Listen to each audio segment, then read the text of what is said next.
you reached the halfway point last night. Just, I know you don't look too far ahead. But Yeah. just your thoughts on what you need to do the second half to kind of pick up the pace a little bit. Yeah, we'll have to. We're in pace for 90, and that's not going to be good enough in our conference or division.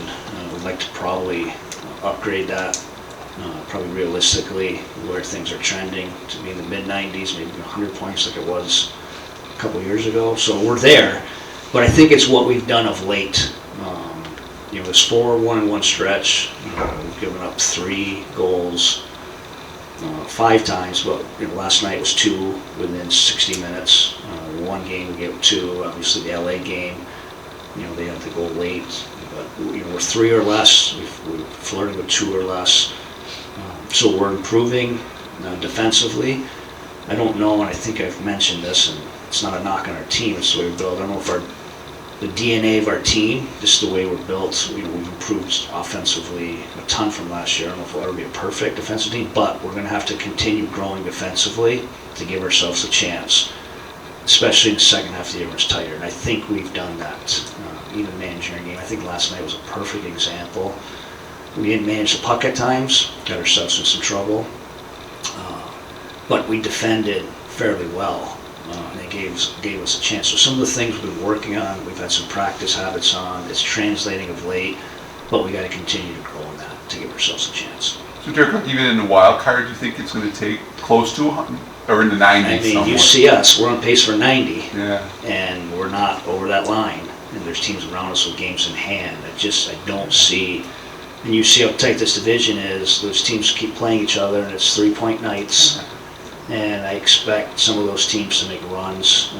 You say that, and then last year it kind of flattened out a little bit. But this division conference just too good.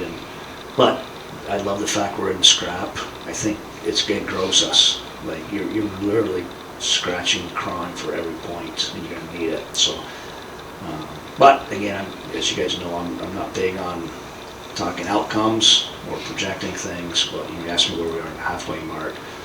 You would have told us we'd be on pace for 90 points. I think we'd sit there and we'd all take it, but we're going to need a little bit more. We want to stay in this battle.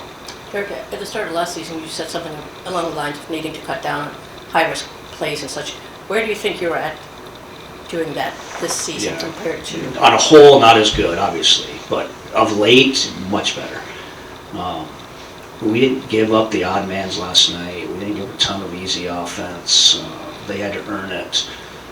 And, I watched that game back last night and this morning, and it played out exactly as I expected, maybe a little bit better than I had expected for us.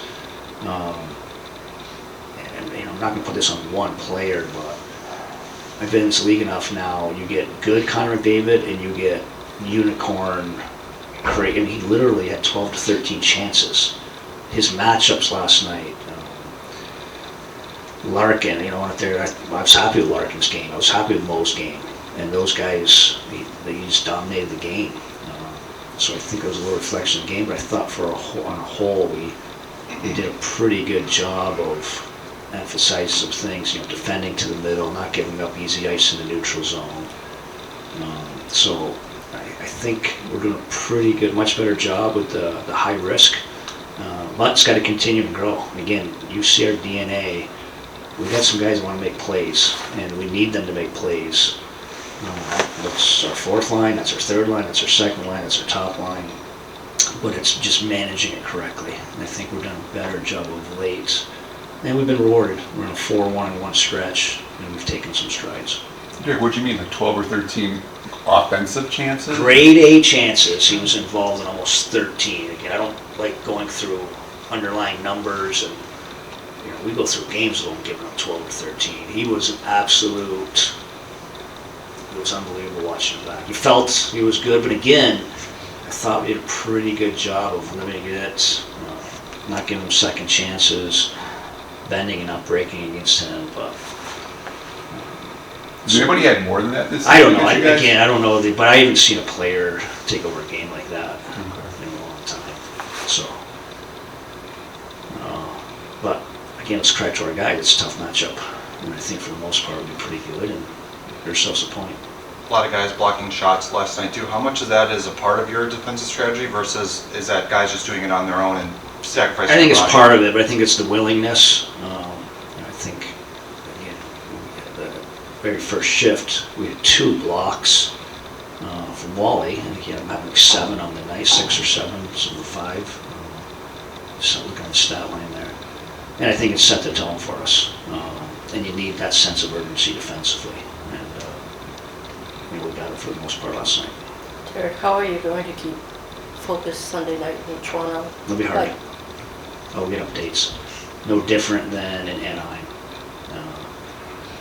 Do you charge one of your assistants with No, I'm keeping not that on as- iPad, or? I'm really, as you know, I'm huge on the Lions bandwagon. I'm a huge Coach Campbell fan. This is awesome.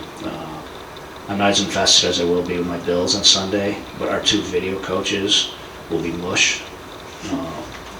The call they made for us last night on not challenging the offsides was huge. They'll miss that Sunday night. So hopefully we won't have that situation. Have you met Campbell yet or no? I met him. Yeah, it was awesome. When did Went you over. meet him? Training camp, went over there, set it up, did a little chat after the practice, and my boys were able to meet him, and he was exactly what I expected.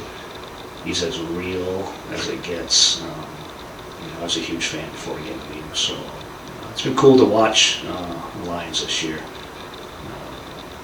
It's been fun to watch. It's a good group.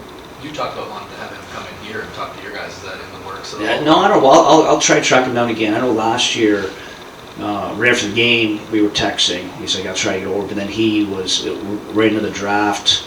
I think he was in the midst of keeping his staff in order a little bit too. So he had a lot going on. So we actually brought that up. He said he'll come talk to the guys. So I would love it. I think our guys love it. We have a lot of just sports fans in our group, like most professional athletes are. But a lot of Lions fans, they're no different. The Lions building what they're building it's fun to watch, and I think it excites a fan base. Our guys are no different. It's pretty cool to watch how they built this from the draft up.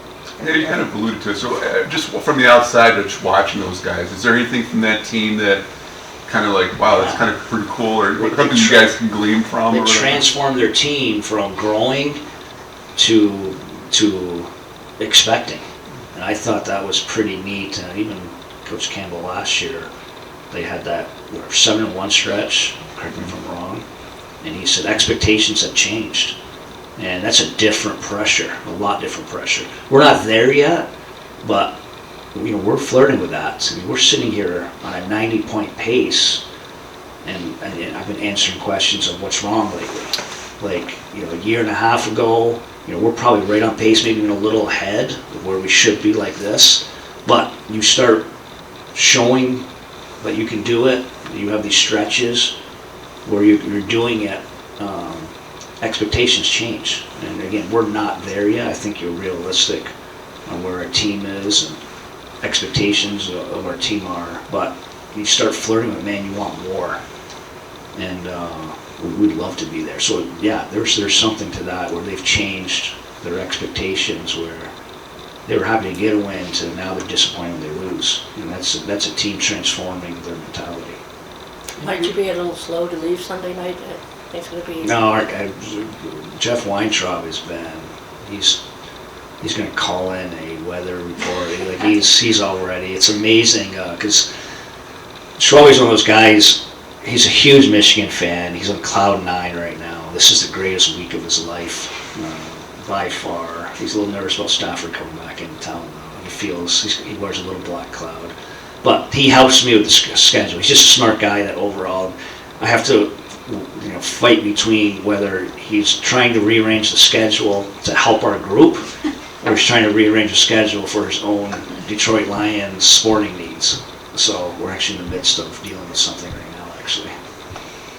Are you looking at the same lineup for Toronto? I think so. Justin Hall will get in one of these 2 games. If he doesn't get in tomorrow, it's simple talk. He'll definitely get in on Sunday. I still want to get Klim in. I think he's taken strides. I haven't got completely the okay yet. But, last night was a really good forward night for us. I think that top line was excellent for us. And then unfortunately, Joe Valano just kind of got lost in the shuffle. Every time he was up, there was a special teams in there, and then we got late, and he only had 6 minutes. I trust him a ton, so I don't know if there's a forward worthy of coming out after last night's performance, but we're close to wanting to get both those guys in. And I would foresee the same group tomorrow than we had last night. And then Ryber in Toronto. Yeah, probably Ryan or Toronto. We'll say that, but they're getting one of the two. We'll detail that out. We're going to play both of them. It's just who and for what reason.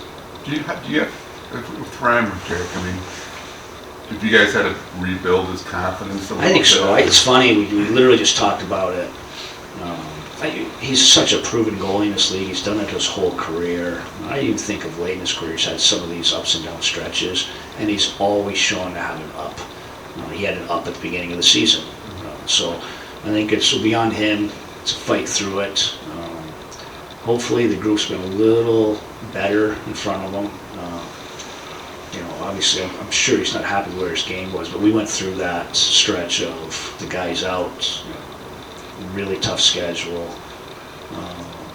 We put too much on him, so maybe the combination of him fighting through it and us being a little better in front of him would be a recipe for successful. So you're still deciding the sequence of who will play tomorrow as Correct. Sunday? Yeah. No, I decided that.